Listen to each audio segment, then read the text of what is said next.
Welcome to the Winged Wheel Podcast. Here to talk all things hockey are your hosts, Brad Crisco, Ryan Hanna, and Evan Lobsinger.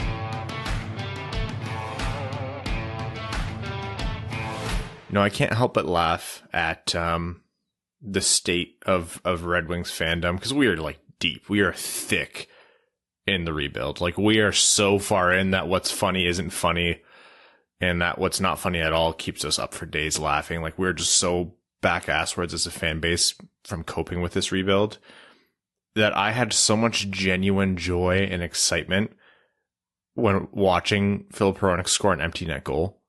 Like, highlight of the weekend where this bad team got 2 straight wins, looked great, a lot of individual highlights, but all I could think of, like I was the most giddy about was Filip Hronek scoring an empty net goal. That's just the state of us right now. Yep. I mean, Svetnikov scoring again and Rasmussen bearing his first of the year. Side notes, really. Look, man. 200-foot piss missiles straight to the middle of the net. Like, yeah, that's old hat. We've seen it 1,000 times. That's Hronek's thing. I still can't get over. It's like that stupid meme where, like, there's an angry person that says, no, you can't do this, blah, blah, blah, blah, blah. Or, like, you can't just put money into any stock and then you make money back. And then it's the meathead going, stocks go brrr. That's essentially Filip Hronek with points right now. Like, he's not having a great season in a lot of respects. Like, we want a lot more from Filip Hronek as a defenseman. And I think leading the team in points still. His 2 goals are empty net goals. Just got a bunch of like games where you're like, oh, Hronek, and then Barry's like a 200-foot empty net goal. Or you look and you're like, he had 3 assists, really? Yeah. Anyways.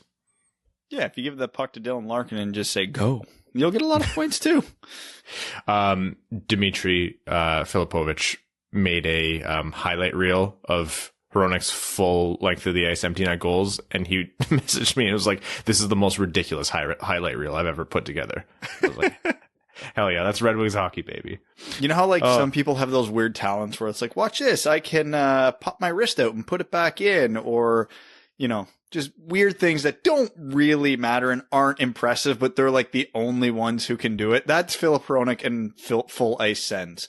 Everybody can do it, but he's the only one who does it with 100% accuracy. Well, I think that's what genuinely, like, we're kidding, but it is really impressive. The fact that he's able to hit the middle of the net that often. Well, I mean, that accurately, I should say.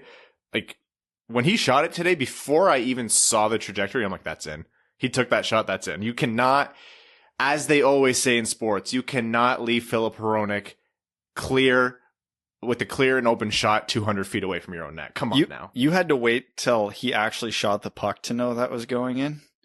Ryan, catch up. We know how this was going. We saw the puck go in his general direction in that corner, and we knew how it was going to end. Oh, man. The Winged Wheel Podcast. Welcome. I'm Ryan Hanna. I'm Brad Crisco. And I'm Evan.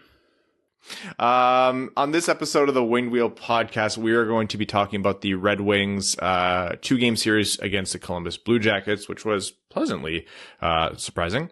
An update from Moritz Seider overseas, and then we have an exciting interview with Rhys Jessop, NHL scout with the Florida Panthers from 2016 to 2020. Really, really great conversation with Rhys that we're excited for you guys to hear. And on the same note of the draft, happy or not to hear it, today we are going to be kicking off our NHL Draft Prospect Profiles. So the 2021 NHL Draft class will start to be covered. These are the early profiles, so the players you're going to be hearing about from us are going to be brought up again down the line, but it's high time we start to dive into that.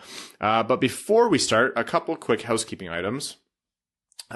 We mentioned to you guys last episode, so in case you missed it, we are excited that to announce that we've partnered with the Jamie Daniels Foundation, which is an initiative that we really, really believe in, and we're excited to kind of work with them to further that cause.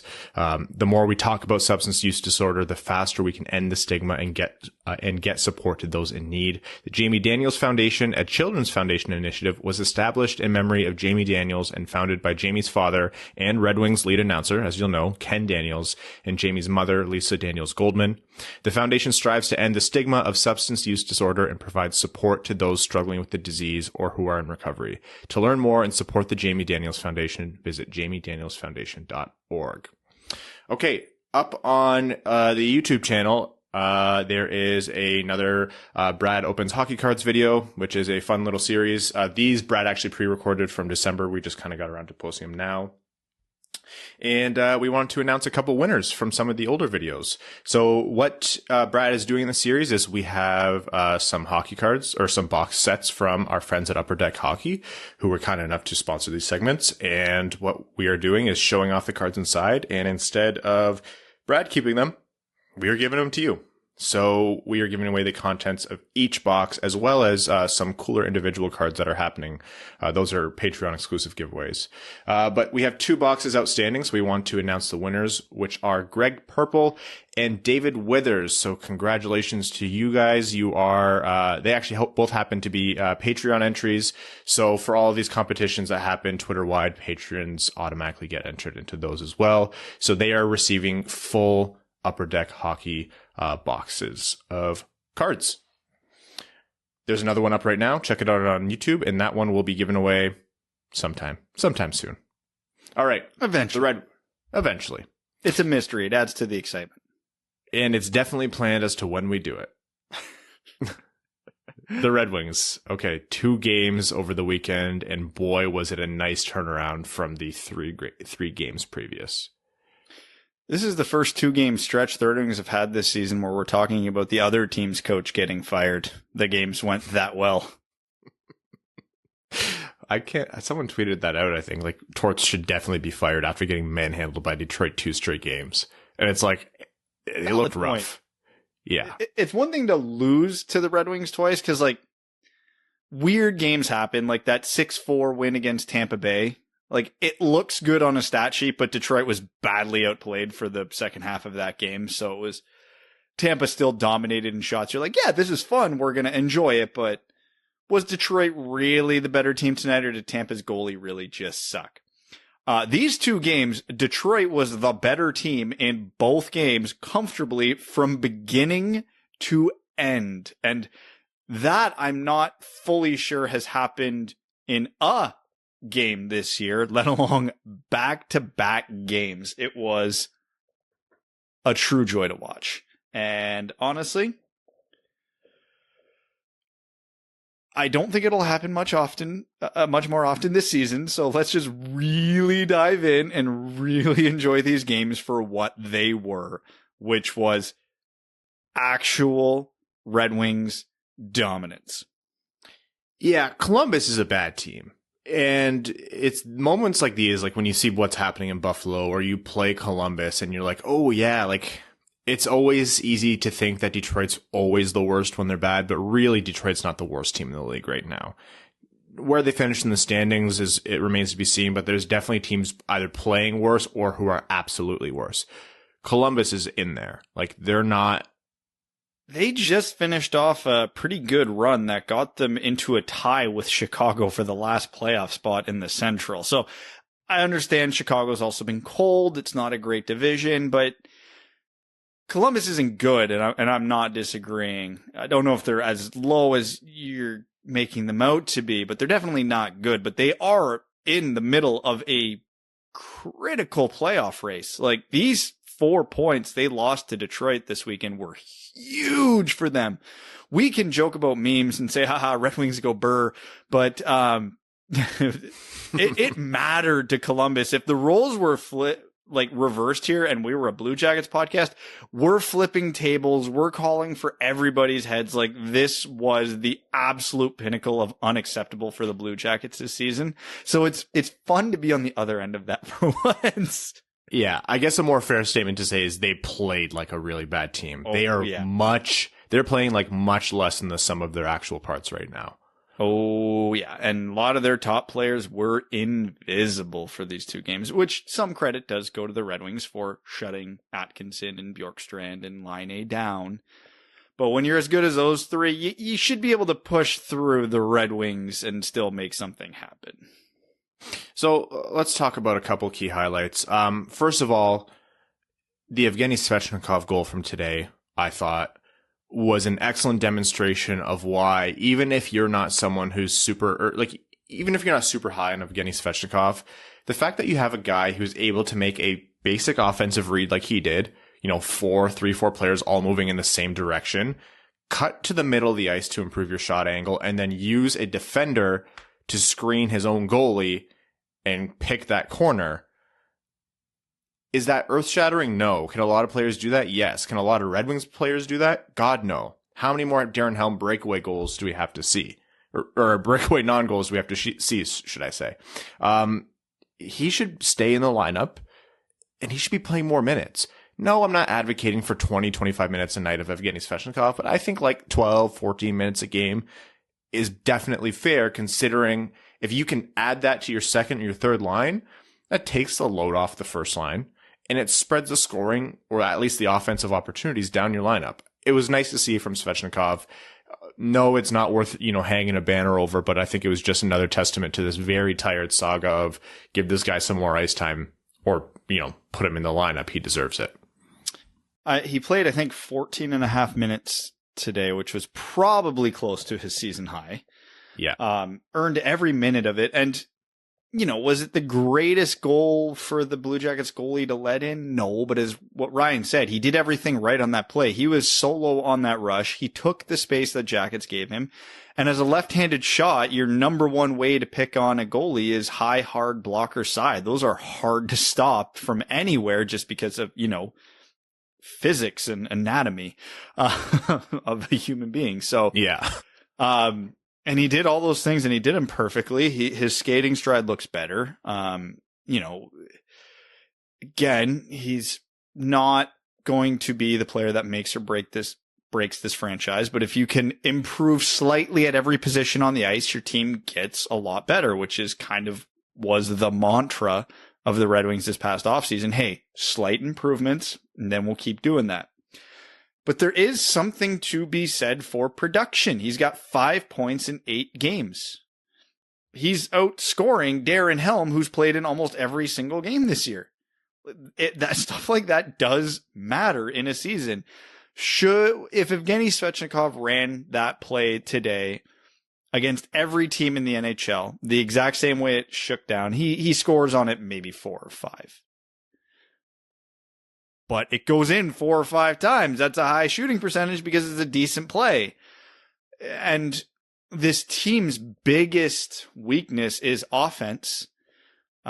So finding guys who can just make the simple offensive plays is important. And it sounds dumb to say something so simple and go, yeah, this is a big area of improvement for the team, and it's important we get players who do it. He is doing it. And even some of the better forwards on the Red Wings aren't all that great at it. Bobby Ryan often gets caught trying to make the fancy play instead of the efficient play. Adam Ernie's had a great season by his standards, but he doesn't make that play. He gets more garbage goals, but at least he does it. Glendening and Helm aren't doing that. They'll never do that. Rasmussen's not going to do that probably ever. It's common sense isn't so common in society, and good hockey players aren't so common even in the NHL. So I don't know what else Svechnikov needs to do to cement his spot in this roster. If we told everybody before the season, hey, Evgeni Svechnikov is going to play half the season and he's going to have 5 points, we'd be like, that's not great, but that's about on par with whoever the hell he's going to replace. And then we said, just kidding, he's going to do it in 8 games. We'd be doing backflips.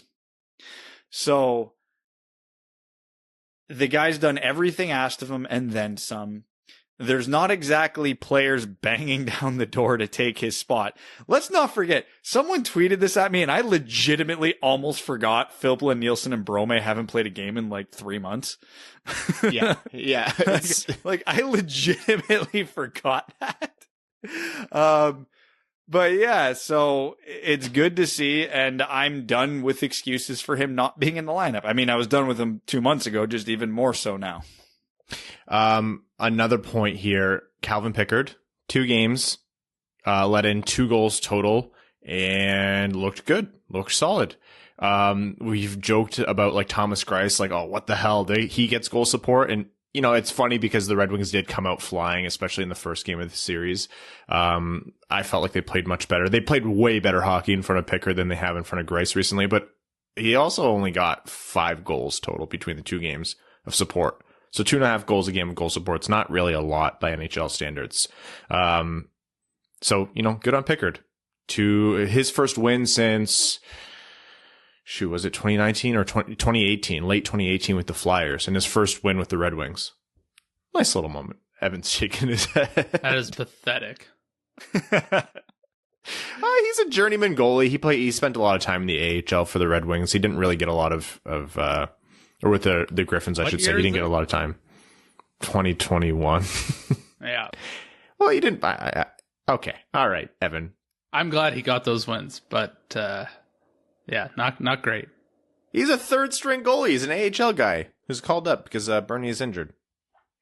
Look better than Greiss. Greiss has sucked. True. Greiss is statistically the worst goalie in the NHL this year, so the bar to clear is very low, and at least Pickard cleared it. Yeah. That's all we could ask of him. Go in there and don't blow the game, because that hasn't always happened with our backup in net.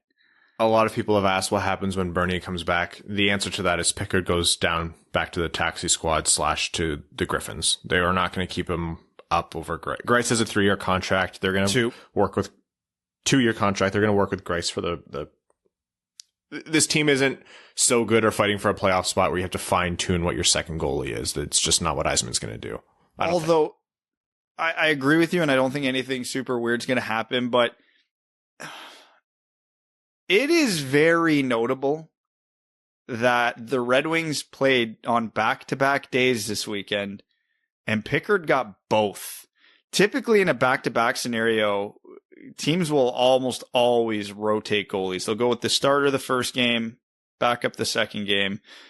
Circle of life. Doesn't matter if you have Vasilevsky and McElhinney or Bernier and Greiss. Back-to-backs get split way more often than they don't. I don't remember a time where the number 1 or 2 goalie was healthy and a number 3 goalie played on a back-to-back. And I'm not talking about the Red Wings. I'm talking about period in the NHL. It doesn't happen. Now, obviously, Pickard goes in there and lets in 1 goal after Greiss had an absolute meltdown Thursday night against Nashville, which we haven't talked about on this episode, and we won't for our sanity. But forgot about that. Yeah, it's for the best. But it is notable. A third string goalie playing on back-to-back days means this coaching staff went into these games eyes wide open. They're not blaming the Thursday entirely on the players. They're saying, Greiss, yeah, you have responsibility for how you've played. And Pickard goes into the first game, plays well, although not super tested, but plays well. Cool. We're giving him the crease again tomorrow. And who knows? They might ride him until he slips up, which honestly is how goalies should be treated most of the time, unless he needs a rest and there is another back-to-back coming up. I mean, it's not nothing to point that out. And yeah. Is it going to lead to Greiss getting put on the taxi squad? No, probably not. But it's still worth keeping an eye on. Yeah, okay. Maybe I was a bit too aggressive in saying definitely not, that nothing is going to happen. Like, that was all a very eloquent way of saying Greiss has sucked. Yeah. And the team knows it.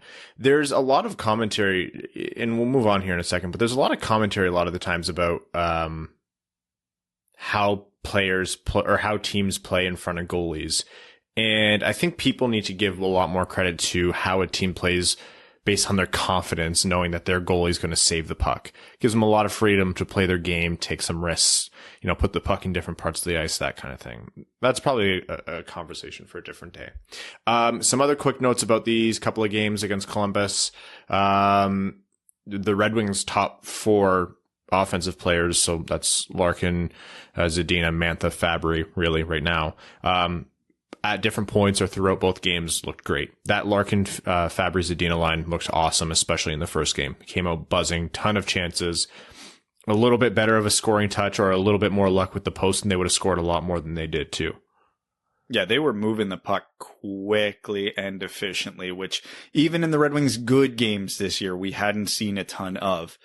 They were creating turnovers, and when they got it, they would move it around in a hurry. They wouldn't let Columbus reset. And they got a couple posts directly off those type of plays. They've got a goal directly off, 2 goals directly off those type of plays. And I mean, it was just so refreshing to see players going to the right spot, the puck then following the player to the right spot. Even the simple stuff. With Bobby Ryan's injury today, the lines kind of got jumbled and there were a bunch of different combinations. Like Robbie Fabry having a good rush, ripping one, just missing the net, but it pops back in front. And who's Johnny on the spot but Michael Rasmussen to tuck it in for the game-winning goal today. It was just even the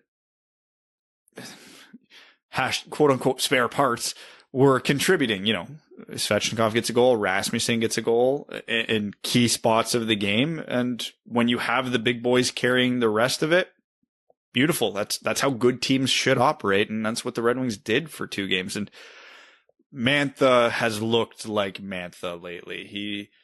He got on the score sheet both games, not anything like any 4 or 5 point games, but man, he was creating a lot out there and he was moving out there. So whatever seemed to be ailing him towards the beginning of the season seems to have worn off because he's reminding me about who he is. So the Red Wings have Florida up on Tuesday. On that note, Aaron Ekblad, just before we started recording, had a really ugly knee injury. He was in a lot of pain, like screaming on the ice. Keith Yandel looked like he was going to cry. Ekblad had to be stretchered off, so that sucks. He was having an incredible season too. Yeah, he was chance he was going to be a Norris candidate. Anyways, so that's who Detroit has on Tuesday before next episode. Any other notes on the 2 Red Wings games? Actually, broad note here. The Red Wings sucked for 3 games, like sucked, like really bad stretches of hockey against Dallas and then the 2 Nashville games. For them to do whatever bag skate they did, have whatever team meetings they had, and come back and play like they did against Columbus, these 2 games, that to me was a level of resilience that they haven't had at other points in this rebuild. And I think the team and the coaching staff deserve a lot of credit for that. It's important. You know, the Red Wings aren't going to win every game, but it's important for them to be able to bounce back and do that kind of thing through a long, tough rebuild. Yeah, like those 3 games accumulating in the Nashville game was probably their worst 3-game stretch of the season. Just abysmal. And then followed up with their best 2-game stretch of the season. So I am confused. Well, it's the little things that'll add up down the road, you know, hashtag intangibles, winning culture, that kind of thing. News from the SHL. The Moritz Seider's Rogla team has ended their regular season. He came up 1 point shy of, I believe, having the highest points per game total of any under 20 defenseman in the SHL. The mark that he was trying to beat for points per game was 0.69, and he finished with 0.68. So second most. Not nice. Not nice. For like a minimum of 10 games played, I think Max's tweet said. That was still a great indicator for the kind of season that Moritz Seider is having. For those who are wondering, he won't be joining the Red Wings right now, and I would probably guess that he won't be before the end of the season, just because of the nature of the Swedish Hockey League's playoffs. Rogla is a super strong team, so they're expected to go pretty far. And additionally, their quarterfinals or their playoffs aren't going to start for a couple weeks. They had to have some schedules reshuffled to fit in some canceled games or rescheduled games for other teams at the end of the season. And then there's, play-in games to finish the seeding before the playoffs. So Detroit has about a month and a bit of hockey left here. I don't think Moritz Seider is going to finish up in time to come back and then quarantine and then play for the Red Wings. I'd be pretty surprised. It would have to be a really early exit from Rogla, and yeah. So, more likely that you're looking forward to a Moritz Seider at camp for next season kind of thing.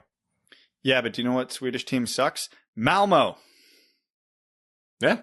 And Joe Veleno scored a dirty dirty goal today. So maybe he gets a cup of tea before the end of the season. That stick lift to catch the pass was like, oh, that was nice. And then the backhand, forehand, goalie sliding out the other side of the net. Oh, put that on loop. Put that on my desk at work and never turn it off. Okay. I think it is high time that we jump over to our interview. We spoke just the other day with Rhys Jessop. That's Offside on Twitter. Rhys was an NHL scout, and we talked to him about all things NHL draft for this upcoming season, his thoughts on the Red Wings and what they need, his views on scouting in general, and whatever else came up. So really fun conversation. We hope you guys enjoy our interview with Rhys Jessop. Well, we know it's going to be a good interview when we're about 10 to 15 minutes past our start time, and we've used the entire the entire beginning of when we were supposed to be recording, asking someone questions, just shooting the breeze about hockey and catching up with someone that we just met. So everyone, the Winged Wheel Podcast is proud to bring you this interview with Rhys Jessop. Rhys was a scout with the Florida Panthers from 2016 through 2020. You most likely follow Rhys on Twitter. That's _offside. Rhys, welcome, and thank you so much for joining us today. Thank you guys for having me on. I'm really excited to be here, and just excited to talk some Red Wings hockey. Those exciting shoot the lights out Detroit Red Wings, Well, can't wait. Listen, I bring the sarcastic undertones to this podcast. Rhys, I know a lot of your work has to do with the Western leagues, the WHL, AJHL, and BCHL. So we'll get to that eventually. Although I do appreciate your enthusiasm to talk about those run and gun Red Wings. Let's not talk about the 5-on-5 low event or anything like that. The simple and most prevalent question out of the way here. What's it like? What difficulties are scouts facing this season amidst the pandemic for the past year? How has that profession changed in the NHL? Oh man, where do you want me to start? The long and short of it is the industry's been turned on its head, more or less. You've just had return to play stuff okayed in out west here. You've seen the Eastern and Central divisions get going with hub cities in the WHL. There's one in Regina, and I believe there's they're also doing stuff in Red Deer as well. The BC division in the WHL hasn't returned yet. US division just returned as well. Their opening weekend their opening weekend, I believe, was this past weekend. So the OHL hasn't returned at all. QMJHL was back, delayed. Swedish Junior came back, delayed. So all the kids were playing up. So the big prevalent one in terms of the difficulties that scouts are facing is that the kids just are not playing. So, and of course that spreads down to Junior A too, because even though the major junior's been okayed for the return to play in a lot of jurisdictions here, same can't be said for Junior A. So for example, BCHL, nothing. AJHL, nothing. I believe the SJ may have just had their season canceled. So, and of course that's leading to a lot of downstream effects. Like there's a story kind of percolating now that the BCHL as well as 4 teams from the AJHL have sent a letter to the governing body of Canadian Junior A hockey saying that they're leaving that organization in order to pursue things on their own or something. So there's a lot of weird turmoil in terms of league politics, as well as will the teams play that's at play that is obstructing doing the job even before you have the opportunity to do the job. And now once you get after that, then there's the problems with, of course, getting in the arenas. Certain places that have okayed scouts in the arenas in limited capacities. Other places, like, you can't do that. I am in Vancouver, British Columbia. I wouldn't be able to get down across the borders of the United States to see any of those teams in the U.S. division live this year at all because the border's closed. So you're dealing with those logistics as well, which then necessitates different scouting. If you can't be in the rinks to see these kids, the nature of how you view games has to change now too. So you're doing a lot more video scouting. There's a lot more tape. There's a lot less in-person stuff. There's a lot less. So your ability to even interface with stuff like coaches, managers, agents, all the trainers, all those people when you're in the rinks. Well, all of a sudden, all that stuff's removed as well. And then you go all the way up the chain to the NHL. And one of the things that is affecting this industry right now is that from what I understand, is that there's a lot of scouting jobs that are vacant and not being filled right now just because the NHL doesn't have revenue. And since they don't have revenue, that means hirings are frozen too. So it's a really kind of multi-layered, complex, weird ecosystem that's been developed right now because of this COVID thing.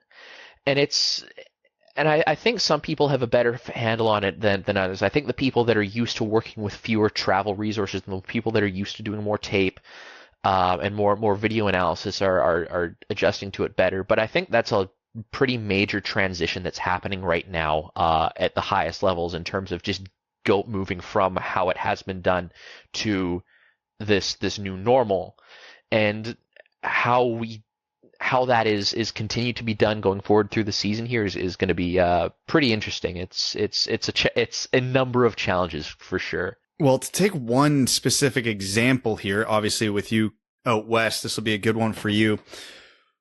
When you look at the top prospects in the upcoming draft, the Luke Hughes, the William Eklund, the Owen Power, so on and so forth, they've played pretty close to a full season. So there's not going to be a lot of variance in scouting them versus previous drafts.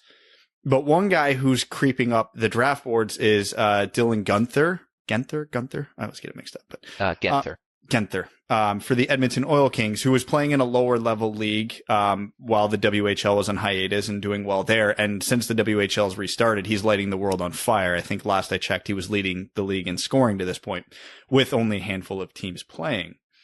So if he continues this pace through the season, but it's a very shortened season, and I'm assuming this is going to happen to several other prospects in the OHL, the WHL, etc., how much weight do you put on his quote unquote heater over a smaller sample size versus a guy like hypothetically Matt Beniers or Kent Johnson, who have been doing it all season?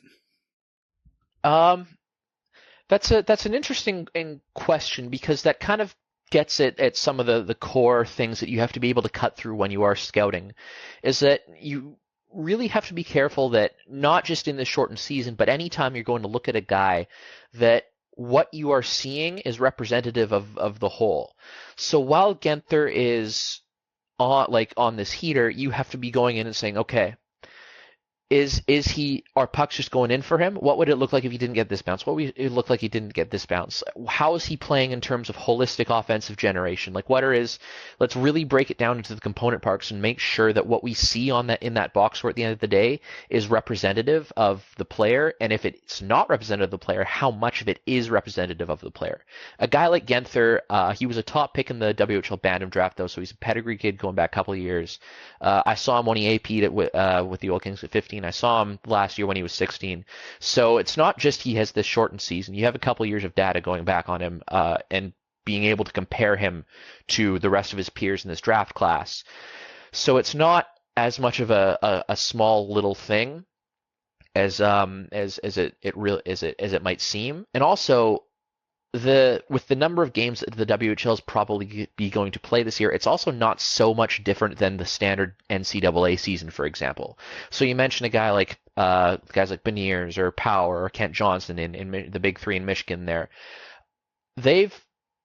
They're only playing like 30-something games, 40-something with tournaments and stuff, because that's just how many games NCAA teams play. That's one of the major selling points that CHL teams use on these kids when they come through. Oh, we prepare your kid better for pro because we play a pro schedule rather than the NCAA teams that only play like half season and stuff like that. So with a guy like Johnson, Dylan Guenther, for me, it's know what you're looking for.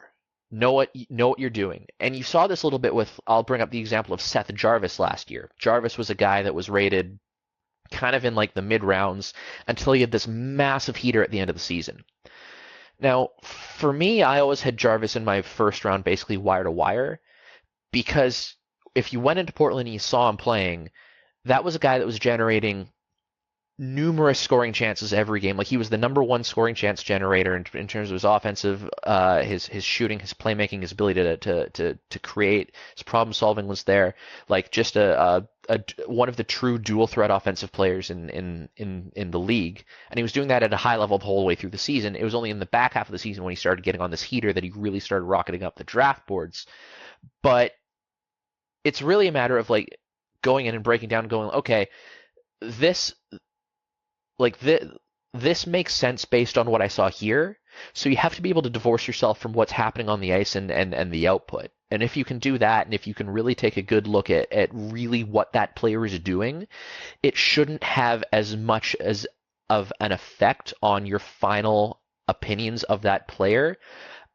Especially since in a good year, even in a full year, you're seeing these guys maybe at most 15 times with the amount of volume of players that you have to cover. So you can go back and do that this year as well with just like repeat viewings on tape and video too. Now, early in your answer there, you actually brought up a very fascinating point that depending who I've talked to, I always get very different answers. So given that you've done this at the NHL level, you're probably the perfect person to ask this. So when it comes to finding prospects, generally everybody's, top 30, 40, 50, 60 are going to be reasonably similar with jumbled orders. But when you get later in the draft, it's kind of, where do you find those? I know Braden Point's a bad example, but let's just use Braden Point because everybody should have caught on. But some people will break down the analytics like you were talking about, the stat sheet, and going, okay, there. And then they'll watch the game and go, doesn't add up, pass. Other people will be at a game watching a player. Another guy catches their eye. Let's go dive into the analytics and see if that matches up. So it's kind of the what comes first, the chicken or the egg. Where do you generally fall when you're trying to find players? This is going to sound like a boring and non-committal answer, but I don't think that there is one that comes first. I think you have to do kind of a holistic approach and do both at the same time and really understand the nature of the information you're deriving from each input. So for Braden Point, for example, I remember I was doing mainly analysis back then. I had Braden Point knocking at the, I think, a 15th overall, like worldwide in his draft year, and he ended up going in the third round because like his statistical outputs were so overwhelming. Like he was something like 30 points clear of the second highest scorer on his team with an elite scoring rate. Like those are the ones that are just absolute no-brainers. Like you just like, yep, thank you very much. That's easy. That's a tap in. The first player that I had really good input in drafting for Florida was Johnny Ludwig, third round pick, 69th overall in 2019. And he was a re-entry defenseman that had pretty bad scoring numbers. So from everything that I'd done up to that point, everything that Cam Lawrence and Josh Weisbach had done, the people that I had worked with before I got to Florida, the people that were doing stuff for Florida, Johnny Ludwig was not a player that profiled well statistically. But it's one of these things, you go in and you watch his game and for me, my understanding is still grounded in a lot of statistical frameworks and takeaways that, okay, he has to be doing these things to a certain level, and that'll have this output. I think a good way to think about it is actually, if you guys are familiar with Micah McCurdy's work at hockeyviz.com and his heat maps, red means lots, blue means not a lot. Yeah. I like a little mental shortcut in that is, are the things that I see this player doing on the ice leading to a lot of red in the offensive zone and a lot of blue in the defensive zone? So things like, how's the transition game? Do they transition pucks effectively? How is their problem-solving ability when the puck's in the defensive zone? Are they throwing pucks into high-danger areas, or are they able to work it to low-pressure situations? How are their puck skills? How is their skating ability? Are their edges good? Are they able to orchestrate escapes with their feet? Are they able to orchestrate escapes with passing or dekes and things like that? Do they effectively front threats in the defensive zone? Do they identify them and shut them down before they become a threat, or are they late to the play, chasing and having to scramble and make up for that? So it's one of these things where I think you have to do a really good job. You have to have a little bit of an understanding of both, and you're constantly working through both what the numbers tell you and what you're looking for, what your eyes are telling you at the same time.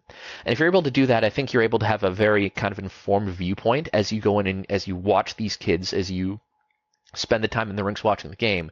And then when you are able to pull up some lists and some numbers and crunch some numbers afterwards, you can go, okay, this is what the numbers are telling me. This is what they say. This is where I think the blinds or the deficiencies are in this, and this is why I can disagree with them and make a compelling argument why I don't think these are fully representative of the player in question. And once you're able to do that, I think then your projections get good, your rankings get good, and you can really work from there. So we did touch on this a little bit. We've kind of gone around to the 2021 draft class. So just, broad strokes here, understanding that we're still a ways away. The Red Wings, who you know, very obviously are I'm a huge Detroit Red Wings fan, as you can see from all my jerseys there, all the Detroit Red Wings jerseys in the back. There is a Team Sweden jersey there, so we're counting it. Yeah, that does count. Jeez. Red Wings are going to be drafting in and around, 1 to 5, depending on the way the hockey gods look down upon them. With your understanding of the Red Wings and their needs, as well as this draft class, who would you say would be a primary couple of players to target? Well, unfortunately, and this isn't what Red Wings fans probably want to hear, but my understanding of this draft class is it's a very bad year to be a very bad team. And by that, I mean there isn't a lot of top-end talent at this draft. I've heard some people say that number 1 overall would probably go behind Anton Lundell last year. I've heard other people say, oh, that's a load of crap. I'm not sure where I fit on that spectrum, because there's a good number of players in this top 10 that I haven't had the opportunity to see in person or in video in detail extensively this year. But if you're a team picking in the top 10 this year, I think you kind of have to make peace with the fact that you're not getting that cornerstone piece. It's not like the next couple of years. Like in 2022, you have guys like Brad Lambert and Shane Wright at the top of the draft who are projecting to be like top of the lineup first line forwards with potential star potential. Year after that, you have Connor Bedard, who I've seen just absolutely light up the WHL as a 2005 born player in his first few games here, to a level that I haven't seen a player do out west at his age ever. And you have Matvei Michkov, who is setting Russian junior records in scoring, blowing away, or not blowing away, but like beating out guys like Nikita Kucherov as a much comparatively younger player. So the next 2 years are really where you want to be in terms of being at the top of the draft, but there's still quality players available this year. Matthew Beniers, for example, is a guy that I have a lot of time for. I look at Detroit system and what they need there, and Lucas Raymond probably projects as a winger to me, even though he's a elite problem solver and great with great skill. He could probably play center. They have a really strong defenseman, Moritz Seider, and I like a lot of their complementary pieces. Even though Master Simone has had a tough adjustment to college, I really like his game when I saw him. Jonathan Berggren, Theodor Niederbach, they have some quality pieces, but they don't really have that frontline guy. And I think a guy like Matty Beniers, who played at Michigan, could be a really, really just solid play driving center.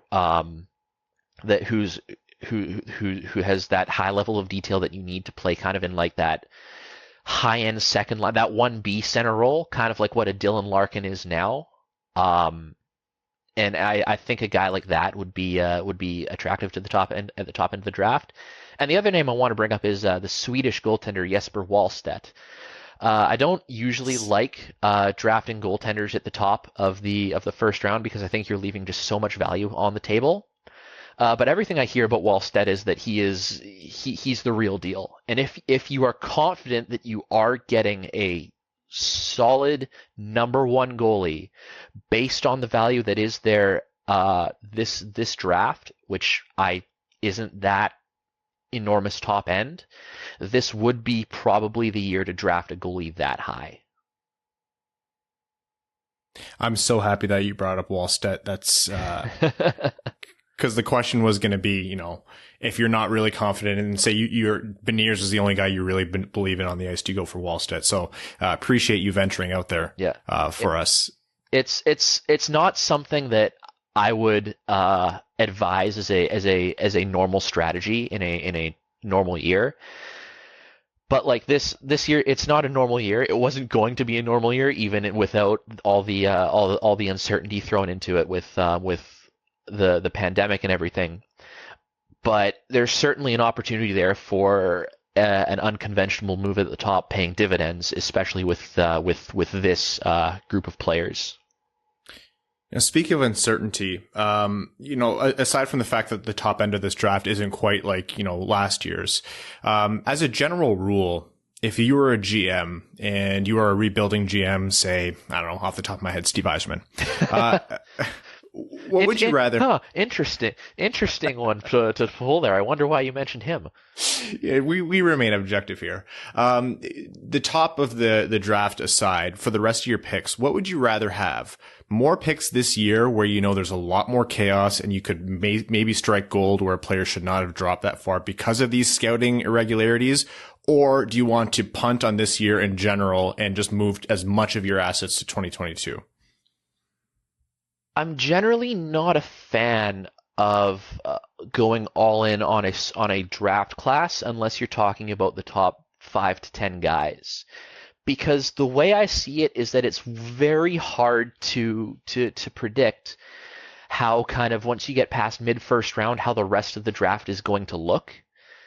So if there's people that and it also depends on what you as a staff think. Like this is where you have to trust your scouts to be able to go in and say like, no, we do not believe in any of these guys here. Like, for example, last year with a lot of the WHL guys, I was looking at my list and I was going like, there's just not guys I believe in here. Like, there's maybe 8 to 10 guys in the whole league, and the rest, like, I just don't see it.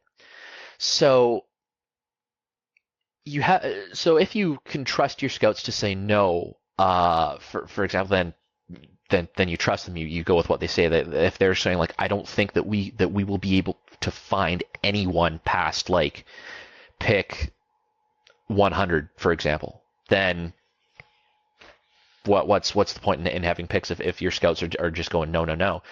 But by that same token, I'm always a proponent of like bulk drafting, of trading back. The more times the more chances you give yourself to step up to the plate and take a swing, the more likely you are to hit. Your batting average can be garbage, but if you're still hitting on 3 guys a year, then you're doing your job. The whole purpose of the draft is to inject talent into your organization and access talent into your organization. You're hoping to draft guys in like the 4th, 5th round who you can then turn around and go like, oh, this guy's like a 3rd round value now, and just like start building value that way.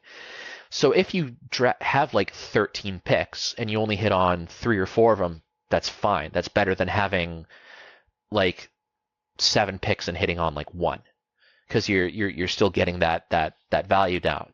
So for me, I would like exploring trade back scenarios. I like exploring trading guys on expiring deals for draft picks, and packaging draft picks up to trade up to if you really believe in a guy.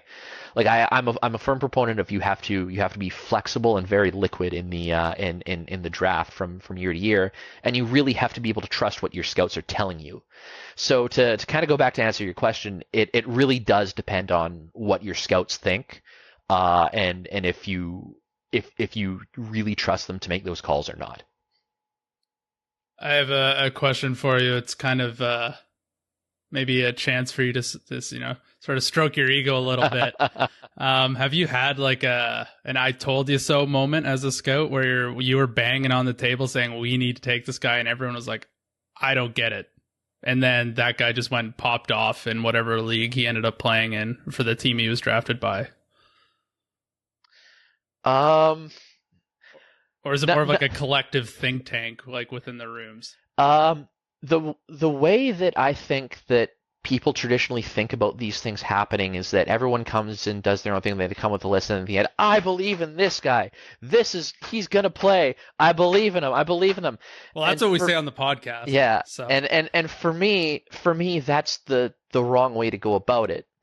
It's a year-long cooperative exercise in gathering information. So not only does the manager have to trust the scouts, all of your scouts have to trust each other to be looking at the same things and to be able to break down information in such a way that everyone is bringing the highest quality information to the table, because it's an organizational decision. It should never be a decision on one scout. It should always be something that the organization feels comfortable with based on the information that the scouts have brought to the table. So, for example, for a guy like John Ludwig, I wanted him in the 7th round in his draft year before, but we didn't get the support on that. So I put him on the back burner, and for the next year, myself and the head Western scout in Florida, we went and we worked on it. We pursued it. We talked to his general manager. We talked to his dad, who was a scout for the Bruins. Talked to his coach. Talked to the trainers. All that stuff. Like we did our homework. We built the dossier and the thing, and through the whole year, like we're going, hey, like we went to our stats guys and said, hey, or I was telling them, like, this guy's a 1% guy. I know he's a 1% guy, but I've seen like 200 of these 1% guys in like the last 3 years, and this is the one guy that I'm gonna be coming to you with. So and then so we draft him, and then the next year he first team Western Conference All-Star, captain of the Winterhawks, over a point a game, like 68 points in 62 games or something like that. And he's playing in Syracuse right now. He's their highest scoring defenseman, is a guy that's still junior eligible. But it wasn't something that you come to the table and go, I believe in him. It's a long-term process. And you're constantly in discussion with people, getting them saying like, hey, this is what I believe. Can you come back? Can you check my work? Can you cross-check that? Can you make sure that what I'm seeing is representative? And at the end of the day, you come to a thing. So when you're having those final meetings, nothing should be coming as a surprise to anyone. When you bring a guy's name up, it should be like the 5th or 6th time that like at minimum the 5th or 6th time that everyone's heard of this same guy. You're basically lawyers. You go away, you're interviewing all the witnesses, you're looking up old police reports, and then you're coming into court with all the information available. I mean, sure, if that's the analogy that works. That's all I got from that. Yeah. All right. So before we wrap up, let you go, I'll get to one kind of Red Wings philosophical question to get specific. So, philosophical questions. I love these. These are my favorite. Yeah, because right now the general, we'll call it consensus among every scout we talk to, every fan that yells at us on Twitter, is the Red Wings have arguably the deepest farm system in the NHL, but they don't have that guy, that, Jack Eichel, Connor McDavid, not necessarily that level, but that franchise cornerstone. Lucas Raymond should probably play on their first line. Mo Seider should probably play on their top pair, but I don't think anybody is sitting here going, Lucas Raymond's a surefire Art Ross candidate. Mo Seider's a surefire Norris candidate. They're missing the biggest piece of their rebuild. Do you think it's possible, if the draft lottery keeps kicking the Red Wings in the teeth and they keep picking 3rd, 4th, 5th, 6th, to become not just a playoff contender? I think that's possible, but a legitimate cup contender if you don't find, quote unquote, the guy. Yes and no. Yes, in the sense that cup contenders usually have the guy, but no in the sense that he doesn't have to be from those top 3 picks. Like you saw the Boston Bruins when they won the Stanley Cup. They did it on the backs of like an undrafted goaltender playing out of his absolute mind, Zdeno Chara, who was a later round pick, and like Patrice Bergeron, who I believe was either late first or early second. So again, superstars, but there are more avenues to find them than just like drafting in the top 3 overall. The St. Louis Blues did it with just a deep deep team. Like Ryan O'Reilly, again, second round pick. Alex Pietrangelo was drafted high, but I wouldn't consider Alex Pietrangelo like that superstar, surefire Hall of Fame. Like, he's a number one defenseman for sure. He's a really good defenseman, but I don't think you talk about Pietrangelo on the same level that you talk about guys like an Austin Matthews or a Connor McDavid. Let's say. So if the Red Wings don't land like a Shane Wright or a Connor Bedard or a Matvei Michkov in the years following this one, there is still a path to contention. It's just that path relies on being extremely disciplined and extremely focused down your roster and making sure that you're just getting a little bit more value from everyone else. Like, instead of having the best player in the world, you're building a line of like maybe the fifth best left winger, the seventh best right winger, and like the ninth best centerman, for example. I shouldn't say ninth best centerman because that's still like a superstar center, but like, and then you duplicate that on your second line, and then like you have just a really, really good top four and great goaltending. Like, there are ways to build a roster because it's a capped system that are a little different. What the cap generally encourages, or what a superstar generally encourages, is the shape of a roster that is more top heavy than and you're trying to win in the margins with cheap depth, like what Toronto's doing this year. They have Matthews making close about 11. They have Marner making 11. They have Tavares making like 11, and they're trying to really win in the margins down the roster with guys like veterans, guys like Jason Spezza and Joe Thornton.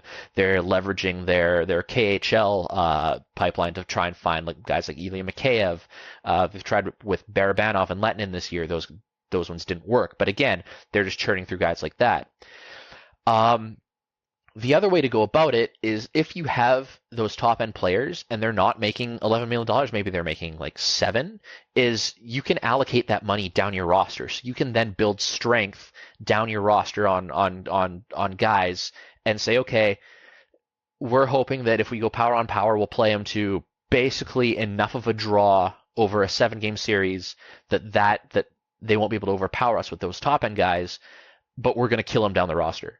Like, we're gonna count on Jonathan Berggren running roughshod over Alex Kerfoot. Let's just say.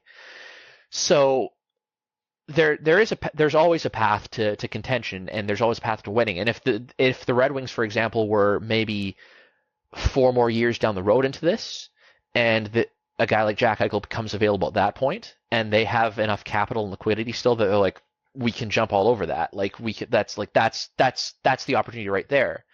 Like Tyler Seguin became available for the Dallas Stars. It happens. It doesn't happen often, but the big things are be reactive, or be able to be reactive with enough currency and with in terms of draft picks, futures, prospects, all that stuff.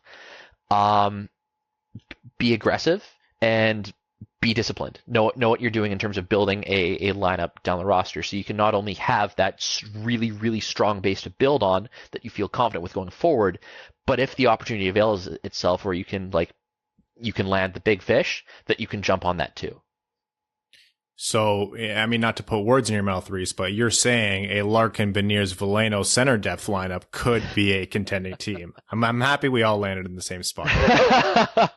Well, I mean, the Dylan Larkin one is interesting to me because of just timelines, right? Like, I think people, this is a mistake that a lot of people make, is that they look at that and go, oh, our 24-year-old number one center is going to be still a number one center by the time that we're ready to contend again. And let's say it's going to take till Lucas Raymond's 22, for example. So that's like 4 years. Larkin's 28. So the amount of runway on him, and let's say that's the opening of the window. So the window wants to be 5 years, so it's 28, 29, 30, 31, 32. With what we know about age curves is that a guy like Larkin, he's the type of guy that you think about and go, okay, we're looking at about a 10-year timeline with him. On the back half of that timeline, how confident are we that he can still be that cornerstone piece that we need, that he's not going to get injured, that he's not going to get run down? So I saw something online, like Yzerman was looking at trading basically everyone but Larkin, Raymond, and Seider.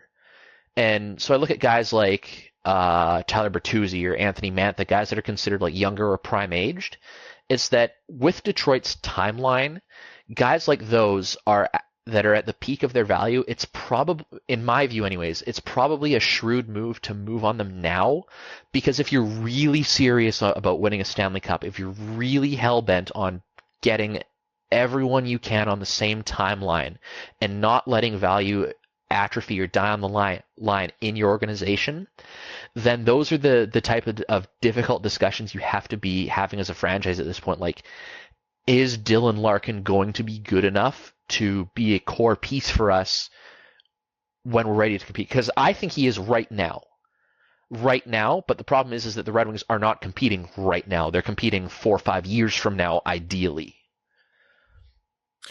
We are just, as a fan base, getting around. Like, we are just really breaching the maybe trading Mantha is better than keeping him long-term conversation. So entering Larkin into that realm, despite your objective correctness here, we're probably going to hold off on folding that into the zeitgeist. No, it's all a really good point, and the age curve is something to consider as well. And a guy like Larkin is also young enough. Like, he's just supposedly entering his prime age now. And he's such a core piece that, like, you probably err on the side of not trading him unless something comes along that absolutely just knocks your socks off. It's like, this is a no-brainer deal for us. We got to do it. Yeah. But my point isn't you have to trade Dylan Larkin. My point is more it's the conversations around players around his age right now that are the really difficult conversations that the organization should be having if they're preparing to win a Stanley Cup on a certain timeline. Well, what that means is that we're going to have you back regularly to kind of evaluate how that's going. Everyone, this has been Rhys Jessop, former NHL scout from 2016 to 2020 with the Florida Panthers. That's _offside on Twitter. Please go follow him. Rhys, thank you so much for joining us, and until next time. Yeah, thanks for having me, guys. This was a ton of fun. Looking forward to the next time already.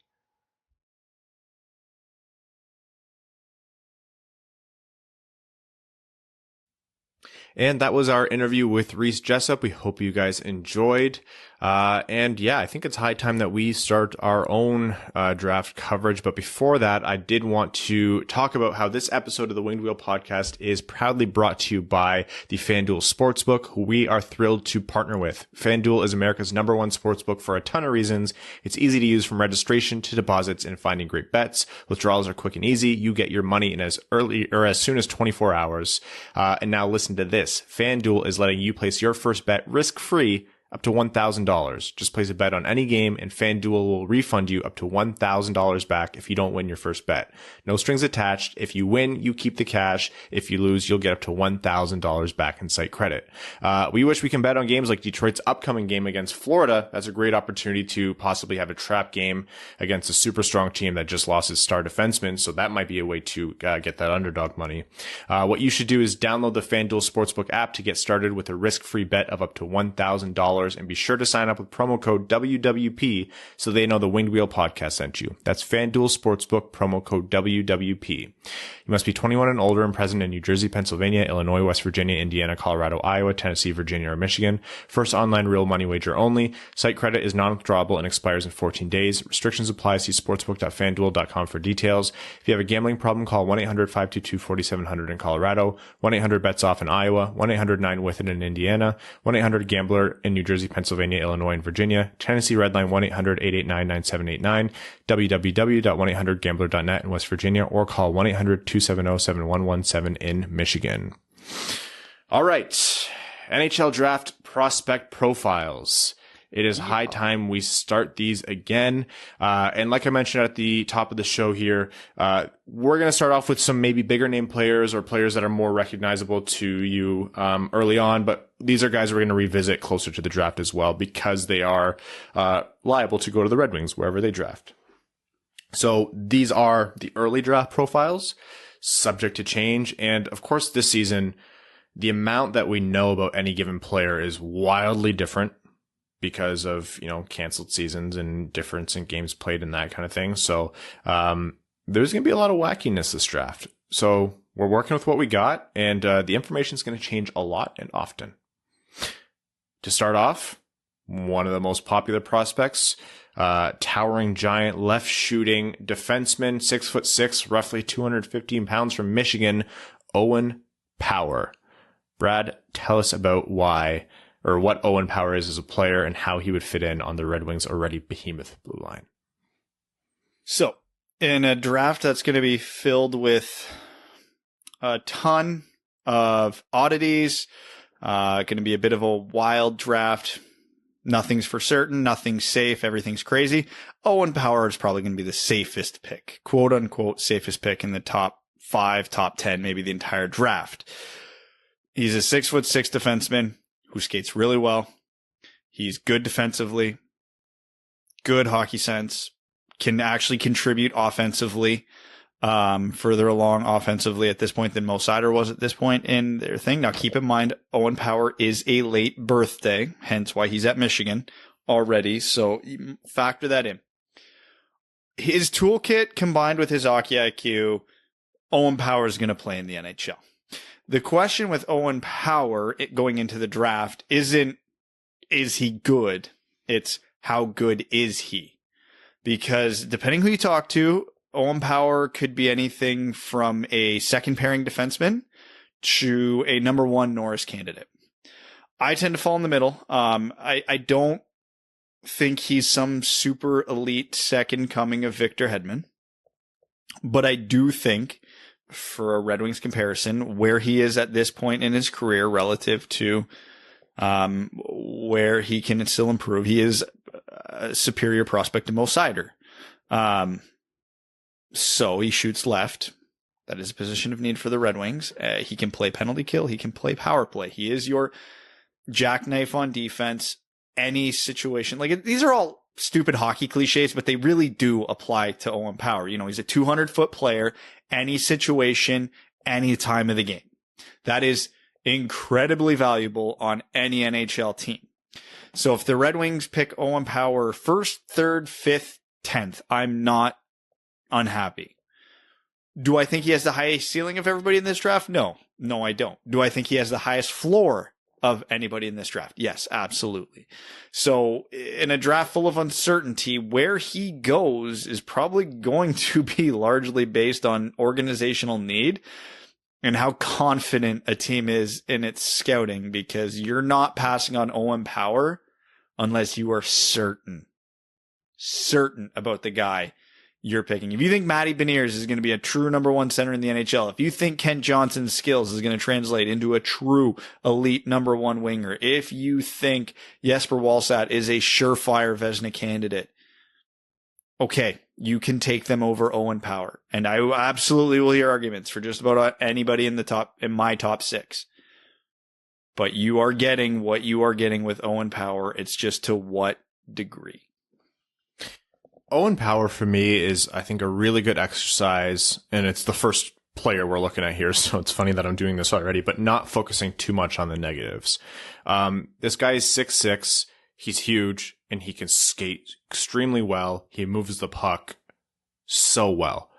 And I immediately think he shoots left, and having that kind of offensive prowess opposite Moritz Seider on the top pairing, I love that top pairing in the future. Love it. Like, absolutely. And I agree with your statement, Brad. He has a high floor and he's a safe pick. And all this comes because the first thing I focused on, because what do I do with defensemen? I immediately first look to the defensive aspect of their game, which is probably not in line with what modern NHL defensemen should be, like the most effective ones. I don't want to say it's less of an issue, but an offensive defenseman will have a bigger impact on the game. But still, it's worth noting that Owen Power, at best, is, in my mind, sufficient defensively. There have been points where I think he's been a defensive liability. I've looked a lot into his progression over the year in Michigan, and he has gotten a little bit better at things. For example, stopping zone entries from the opposing team. Before, there was a lot of just kind of letting them walk in, and he's kind of improved his gap control there. He's done a lot better with positioning, but this is a huge guy who's not using his body as much as I would hope for him to do on defense. I don't love his defensive game, but do I care very much in a draft where there aren't, complete players, two-way defenseman who is, excelling in both directions? No. And that really doesn't exist, I think, for draft eligible defensemen at the top end. The defensive aspect of their game still takes quite a while to develop. So yeah, long story short, this is a huge 6'6" defenseman, shoots left, which is what Detroit needs, skates really well, and moves the puck extremely well. How is that not attractive for Detroit? He should be in the conversation for wherever Detroit's picking. As to where compared to other players, that is still completely out of my mind. I have a hard time nailing down, any rankings quite yet. Yeah, right now it's all about tiers for me. You're kind of just working it in. Owen Power is going to be in the top whatever tier most people put together. Again, you can split hairs over if you like this guy's offense better, if you like this guy's, goal scoring ability, et cetera, et cetera, et cetera. And again, it's a good problem to have in a draft. It just sucks because there's no Alexis Lafreniere, Austin Matthews, Jack Eichels, Connor McDavid's in this draft. So a lot of this sounds like it's to sell Owen Power short, though, because, when you call someone a high floor guy, quote unquote, and he doesn't have the highest ceiling in this draft, doesn't mean he doesn't have an incredibly high ceiling. I don't think he's ever going to be Victor Hedman. I wouldn't bet on him being Victor Hedman. There is a reality where if everything goes well for him, he's not that far off. I mean, again, it can't be stressed enough. A 6'5", 6'6" defenseman who can skate, who can move the puck, and has a bit of offensive touch. He is a unicorn, because going into the draft, these are all things people were saying about Moritz Seider. Except Moritz Seider didn't have an offensive game really going into the draft, at least according to anybody you talk to. He has since developed one, and he has since developed a pretty damn good one. And that's a reason why not everybody, but a lot of people are saying Mo Seider is the best defenseman in the world not playing in the NHL right now. So if you already have a bit of that in Owen Power, I mean, the sky's the limit, truly and honestly. Now, the thing with scouting and what we're doing here is you watch his game and you go, is that going to happen? That's the question. And to me, I don't think it's going to happen to a crazy degree. I don't love some of his decision-making in the offensive zone. He does tend to play a more reserved game, which could be a product of the system, could be a product of him being a freshman. His counting stats were pretty good for a freshman defenseman, but Michigan was a really good team. You would hope to see a little bit more. His counting stats in what would have been his draft year as an 0-2 with the Chicago Steel were really, really good. He was probably the best defenseman in the league that year. But then the argument's made that the Chicago Steel team he was on that year was like unbelievably stacked. So then it comes down to the question, was he a beneficiary of the stacked team, or was he a driver of the stacked team? Now, most people say he was a driver, and I tend to agree. But it does leave enough questions to say that, yeah, he's going to play in the NHL, but is he the guy? Is he number one overall? Is he the best defenseman in this draft? Is he a franchise-changing defenseman? So, again, it's nice to start with Owen Power as our prospect profile because it is all about the positives. There's very little I don't like about his game. I like just about every aspect of his game. It's just, I don't think certain parts of his game, like I said, his offensive zone reads, his transition game, I don't think they're elite. Could they get there? Absolutely. So he's going to be fascinating to watch. It sucks because Michigan season's over too, so we're not getting any new information from this point on. So we have what we know, and it's just going to be reviewing the tape to pick up some things we missed. Evan, you were going to jump in with your take. Well, what's left to say? Put it on the bingo cards. No, I totally agree. Like, Owen Powers is a GM's and a scout's dream. He's tall. He has good offensive upside. And he's a rather good skater. So I don't see how you could really miss on a guy like him. There's certain aspects I'm not a huge fan of his game. But those things I think are all teachable things, which may or may not bode well in Detroit. Depends how you feel about the coaching regime. But yeah, I honestly think he's a can't miss type prospect. So if you're somewhat uncertain about the other players in the top 10, I don't think there's any way you could go wrong picking Owen Powers. Just one Power. Right. Yes. Reading's hard. Yeah. Everything I've seen about like the cons to his game, they don't seem unteachable to me. Like people were saying like he spends too much time below the circles in the offensive zone. Man, would someone like Barry Trotz get that out of you real quick? Yeah. If only we could find one of those. Yeah, I really like him as a prospect. Usually guys that tall have terrible mobility and terrible lateral mobility, but he seems to get around the ice better than most. So, whether he goes first, if he goes to Detroit at first or somewhere else in the top 10, I think I'd be very happy with that pick. Yeah, the most I can nitpick with Owen Power's offensive game is that he's a much better, like his hallmark is his playmaking. Like he's an extremely efficient, like extremely proficient passer. And all I can think of is, wow, it'd be great to have, a scorer from the blue line. And now I'm like, all right, I'm getting a little greedy. Just anyone who's good offensively. He's got a big shot. And it would be nice to, have that as an option at 5-on-5 or on the power play.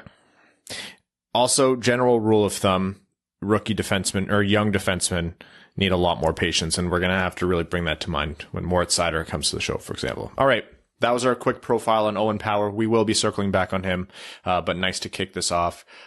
We are getting a little long here, so let's jump into overtime, which is brought to you first and foremost by our Patreon supporters. We're going to start with John Evans. Funny guy, John Evans. He says, "Hey guys, greetings from Ohio. Worried that one of my friends might have a gambling problem. Can Ryan recommend anywhere he should call? Friend travels a lot, so right now he could be in New Jersey, Pennsylvania, Illinois, West Virginia, Indiana, Colorado, Iowa, Tennessee, or Michigan." Funny, John. How many times do you think he had to listen back to that to get the names correct and in what I think is the correct order? It's like muscle memory for me now.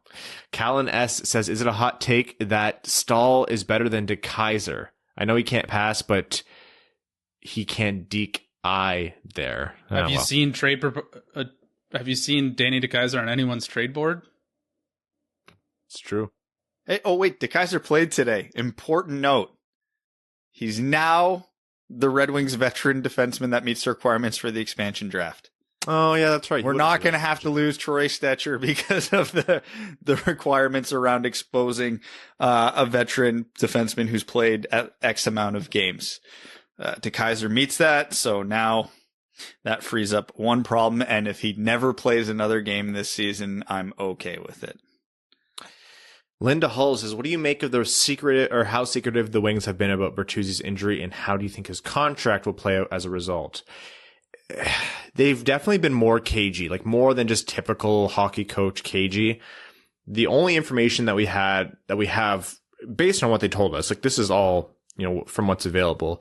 It's not a concussion. He is not even close to returning. It's really kind of hard to say for certain whether it's something that was re-aggravated or that he shouldn't have been playing with in the first place because he kind of played half a game beyond when the injury supposedly happened. They initially thought he'd be day-to-day, so it's just a weird situation. As for his contract, I mean, not to be harsh here, but this is probably going to work out in the Red Wings' favor because Bertuzzi was having a super strong season, and if he continued at that pace, he'd come in a lot more expensive. So there's an opportunity to get him cheaper here if he was to sign long-term, I should say, because he's an RFA again at the end of the year. Yeah, and they can always kick the can down the curb a bit longer, but then the UFA status comes into play. So how far do you really want to kick it? So I don't know. It's in theory it plays in the Red Wings' favor, but I don't have any good reason to say that, truthfully. La Plata Peak says, "As a Gen Xer, I remember a time before cable TV existed. I don't think those of us that grew up in Metro Detroit appreciate how lucky we were that we had CBC out of Windsor. Most people in the States who are my age never got a chance to see Wayne Gretzky win Stanley Cups with Edmonton, but because we had Channel 9, we had those memories. Along that with, we had memories of today's special, The Polka Dot Door, Sharon, Lois, and Bram, and of course a Canadian version of Sesame Street. In fact, I remember being reprimanded by my kindergarten teacher for saying Z to end my alphabet recitations. I was never a Z kid. I always said Z, Y and Z, but I guess it's Canadian to say Z. Follow up on your discussion from previous episode. One of my biggest Canadian clues is hearing someone say organization. So those of you who picked that one did so rightly. In the same vein, if you can make the word sorry rhyme with story, as the great rock band Nickelback can, you're also speaking correctly. Anyway, since Evgeni Svetnikov just gave the Wings a lead, I have to run to see Brad's celebratory tweets. Nice little flash to the past. By Felicia asked about Thomas Grice's mask. We did cover that briefly in a previous episode.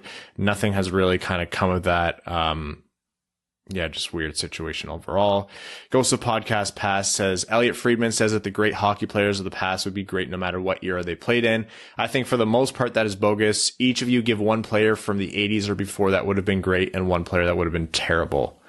Well, if you took them out of the 80s and teleported them and dropped them in today, they would all suck because nobody's going to be from the 80s, 70s, or 60s is going to be in the same physical condition or have the same athletic ability as players now. Players now start weight training and doing circuit training and all this high intensity training when they're 12.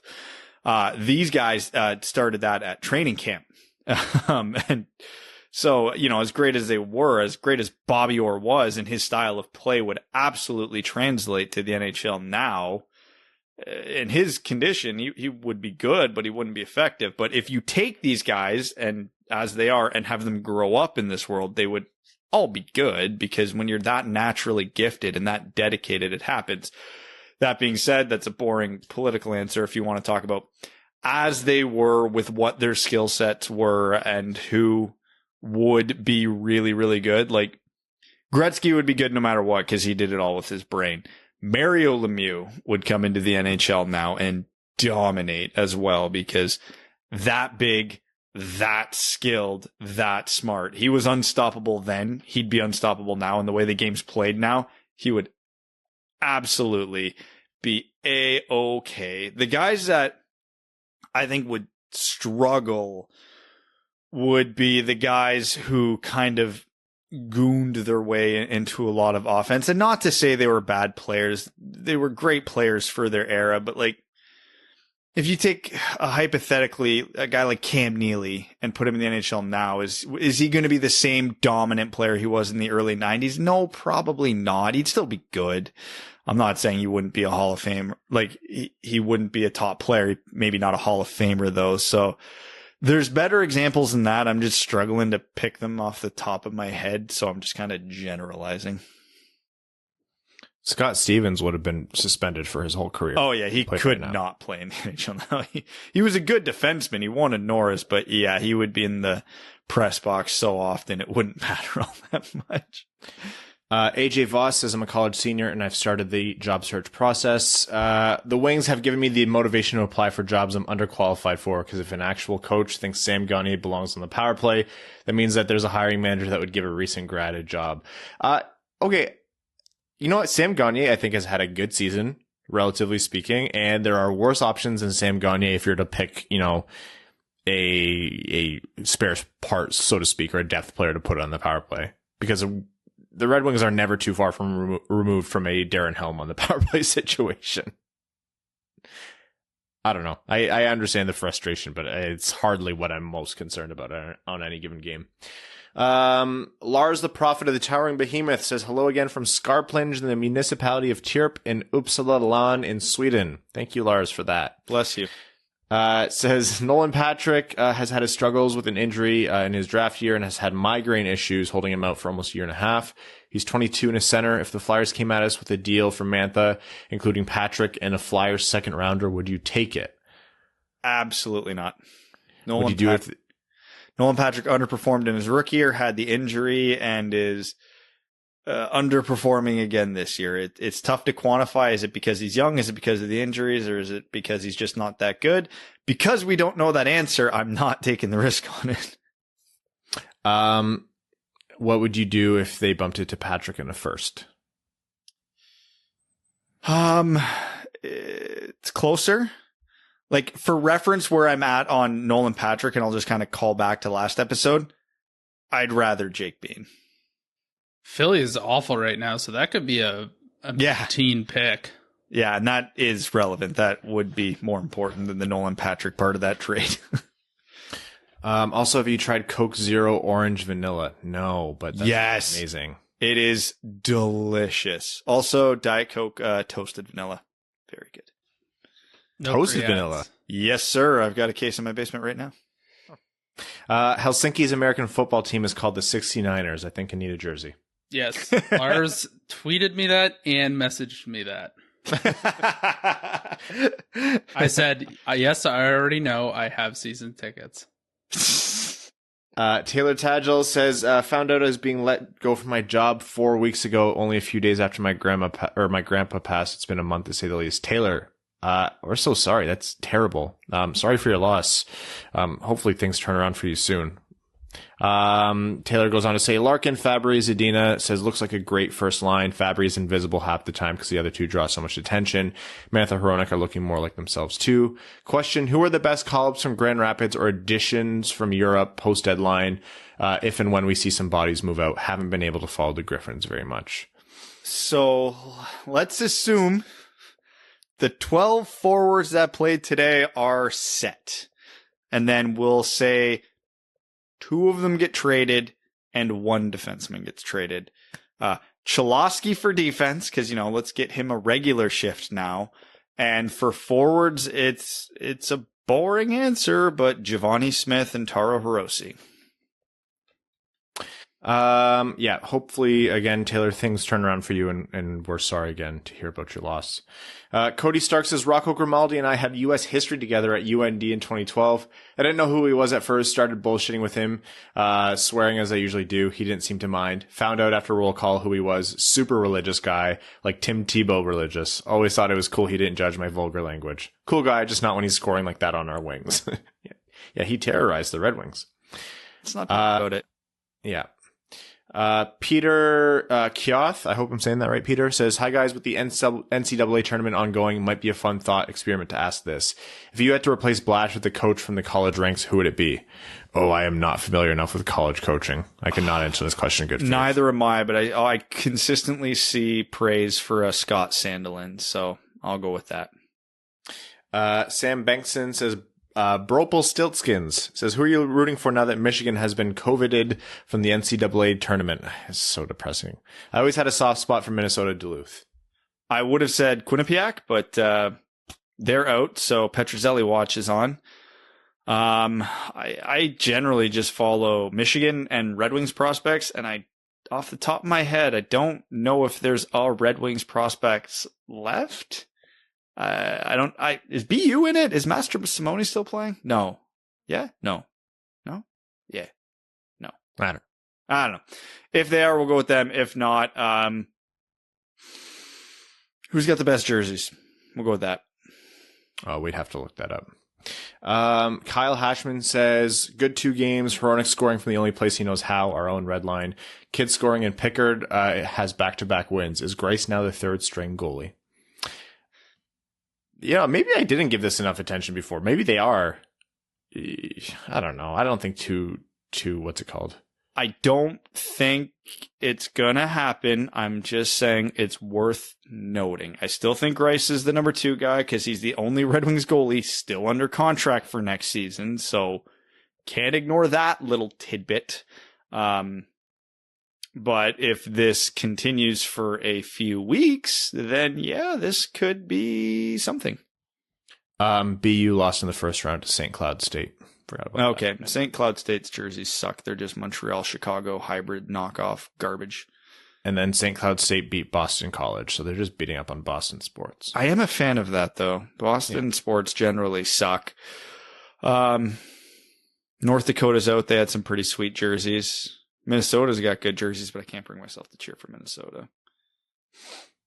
Andrew Bohan says, hello, lovely dub boys. Have we all been sleeping on Pickard, or is it just a small sample size versus Greiss? Both can be true. I think it's a small sample size. I would never give a goalie a starting job or, backup job even after 2 games, but Greiss has sucked. So we'll see. He fought a parent. Says, turns out Columbus is the cure for what ails the Wings. They loved that comment, Evan, from last episode that you just dropped nonchalantly. I don't know how else to describe it. A lot of parent. Brad's anger manifested says, just when I thought the Wings couldn't get any worse after Nashville, they go and do this and totally redeem themselves. Also, we're now 9 points out of a playoff spot, so it could be a really fun rest of the season. No, don't do that, please. Nope, don't do it. Nope. Don't set yourself up for that hurt. Michael Berry says, what's the longest game you guys have played in? I think I had a double overtime once, but never anything beyond that. Overtime in minor hockey sucks because you're on time constraints. So unless you're in the final game of a tournament. So at least in the leagues I grew up in and most of the tournaments I played in, if it was a game that mattered, it would go, and they didn't want to do shootout, it would just go 10-minute overtime. And then it would be like 3 minutes 4-on-4, 3 minutes 3-on-3, 3 minutes 2-on-2. I did play a game that got down to a 1-on-1, which was freaking crazy. But realistically, time-wise, that wasn't even 20 minutes worth of overtime. So, yeah, it wasn't not anything super crazy. Ryan Hanna brand Fruit Juice says, holy jumpin', we have a win streak and we look pretty good while doing it. It's almost like if you played skilled younger guys, they figure it out. Weird. Racing time. What a race by Hamilton in F1 and one hell of a race by Vinales in MotoGP today. Any first impressions or thoughts after the first race? Red Bull have a super strong car. Lewis had to have the drive, like one of the best drives of his life, and have a lot of luck on his side. And have Perez not in the mix to mess up Mercedes' plan, which means we're going to have a fun season. That's not just an automatic world championship for Lewis and Mercedes. And I'm a Lewis Hamilton fan, and I'm excited by that.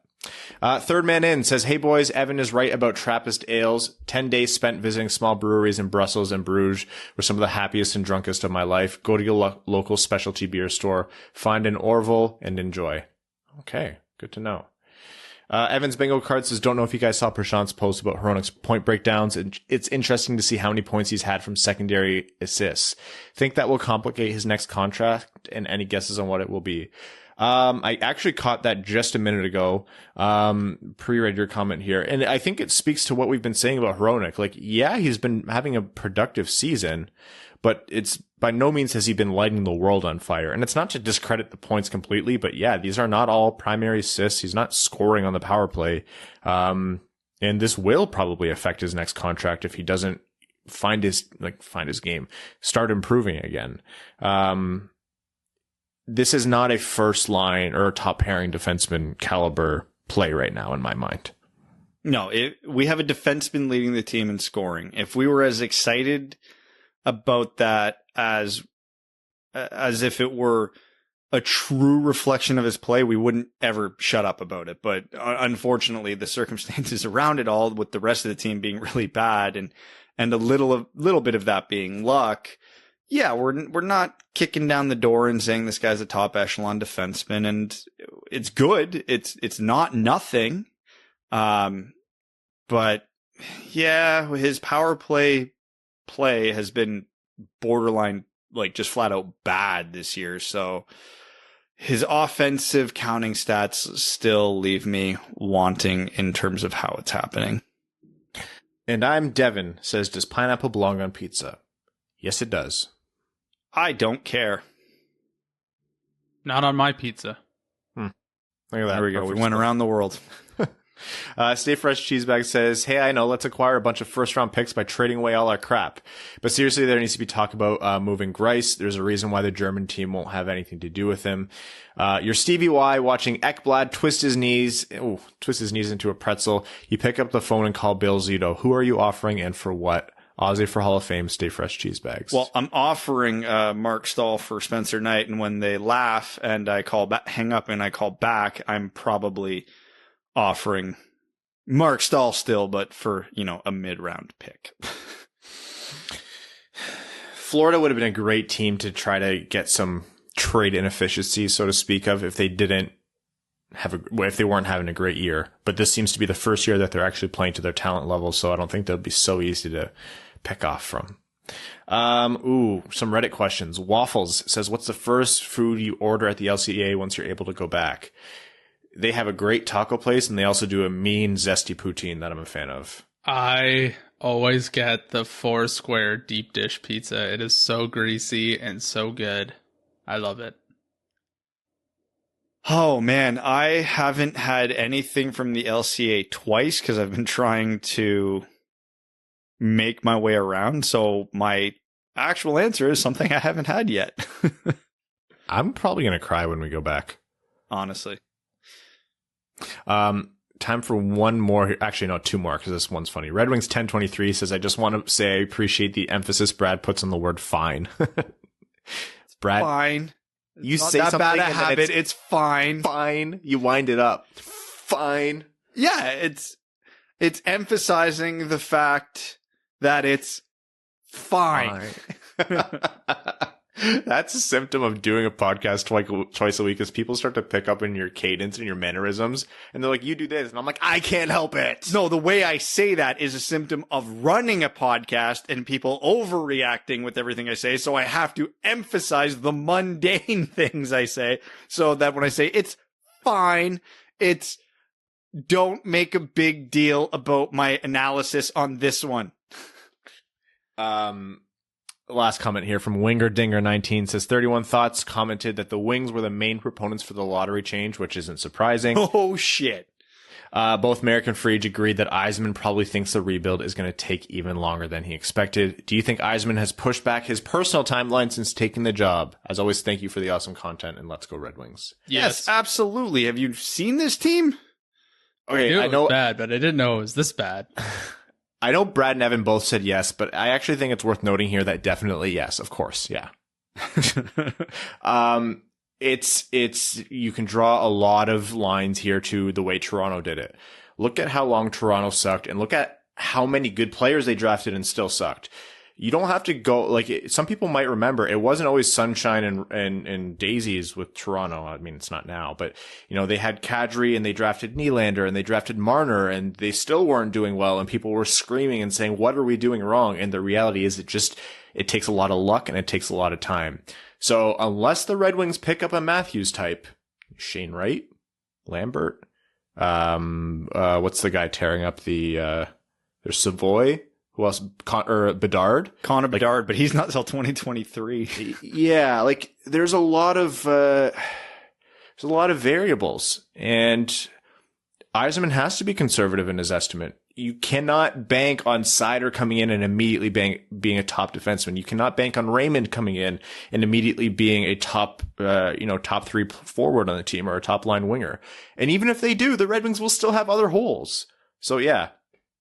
Here's the problem with the Red Wings rebuild, and this is the overly harsh reality that I think Red Wings fans really haven't come to grips on.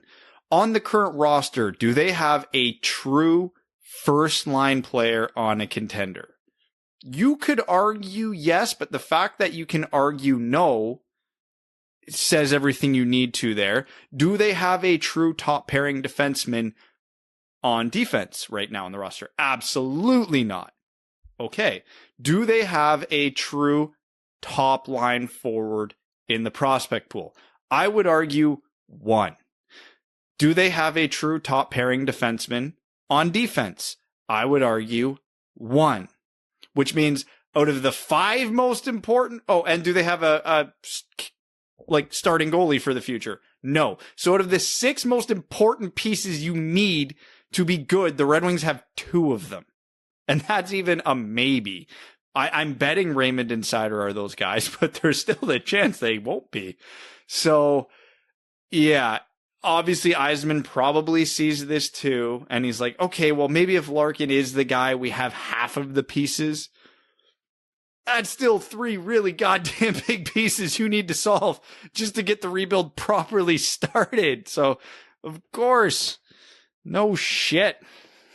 All right, we're going to wrap up this episode of the Winged Wheel Podcast. We'll be back with you on Wednesday to talk more hockey and, of course, continue our draft prospect profile series. We want to thank all of our listeners, sponsors of the show, FanDuel Sportsbook, our name level supporters on Patreon.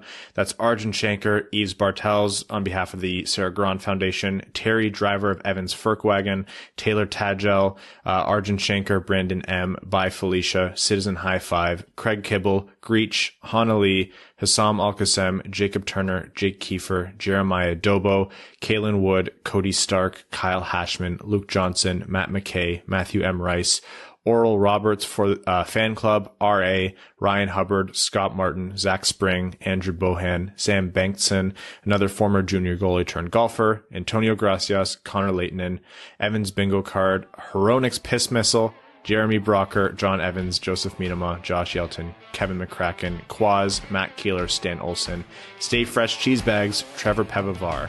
Thank you all so much. See you later this week. Thanks for tuning in to the Winged Wheel Podcast. Be sure to check out wingedwheelpodcast.com, where you can subscribe to the show on iTunes, Spotify, or wherever you get your podcasts. You'll also find links to other ways to support the show, such as Patreon, official podcast apparel, and more. And don't forget to follow the show on Twitter at Winged Wheel Pod. And of course, the hosts at Brad Crisco, at Ryan Hanna WWP, and at Hockey Town Evan.